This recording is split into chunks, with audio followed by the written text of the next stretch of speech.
En la entrega anterior, Maruja y Ana Montes nos contaron cómo su vida cotidiana en diferentes estaciones del cable, especialmente en Papal, estuvo marcada por la presencia de los místeres, los ingleses que operaban el cable. Esta obra faraónica para su tiempo fue construida por concesión del Estado colombiano a una compañía inglesa de Dorada Roadway Company, empresa que era dirigida por James F. Lindsay, Mr. Lindsay y otros ingleses que administraban el cable. Se incorporaron en la vida cotidiana de las prósperas villas de Manizales y Mariquita y de Frutillo y Papal como estaciones intermedias donde habitan algunos de ellos.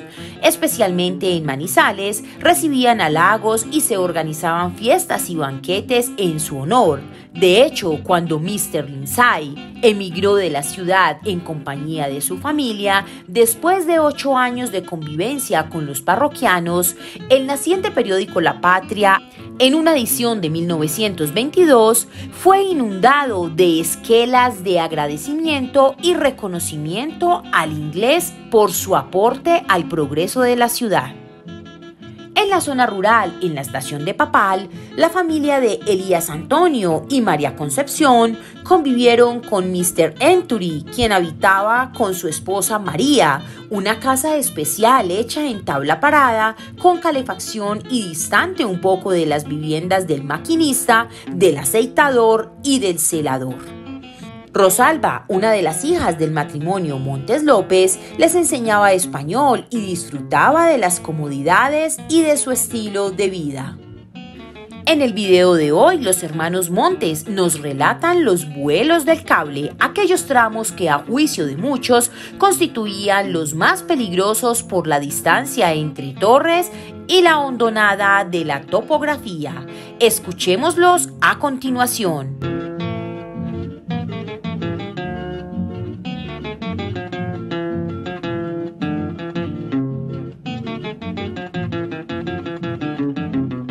Y siempre llevaba un trabajador que le pusiera una seguridad a la vagoneta cuando saliera de la estación, le pusiera un grillete, porque esa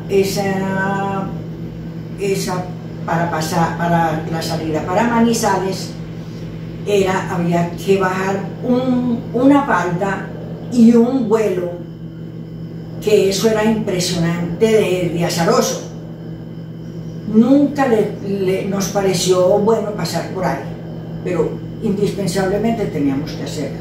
La vagoneta la aseguraban con un grillete, pero tenía que este señor ir ahí para poder quitar el grillete antes de llegar a las estaciones, no a las torres, sino a las estaciones.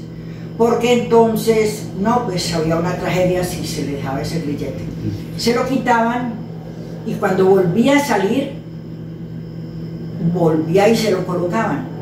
Porque eran dos partes muy miedosas que había que pasar para venir de Papal a Camelia. La falda de Miraflores, que no era que fuera muy alto, horrible, pero era muy pendiente.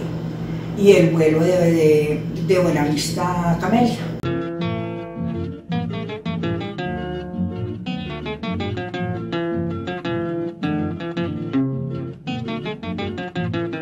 También pues de los vuelos que habían tan grandes, que eran unas torres inmensas, que había la torre 4, que esa existe de Sabine para arriba, ahí era una torre que era 4, y ahí empezaba el vuelo de Papal, que era el más grande. Esas vagonetas subían así y bajaban, y uno veía que la vagoneta subía y la otra bajaba en pleno vuelo. Y así veía uno el río Chinchiná y unos chorros que habían muy bonitos, se veían chiquiticos.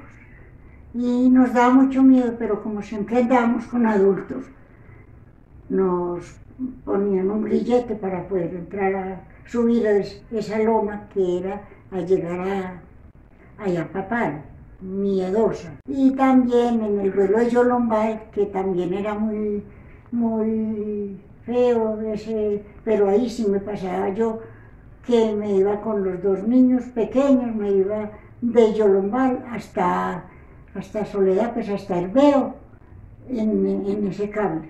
Me iba con los dos, me despachaban de ese, y por ese vuelo a mí me daba mucho miedo. Pero uno se echaba la bendición y seguía ahí bien.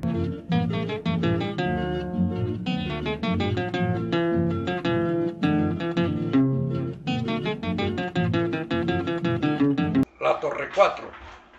Esa torre tenía el doble de poleas porque tenía que sostener el cable en un vuelo muy, como le digo, no había forma de torre, sino el vuelo muy largo.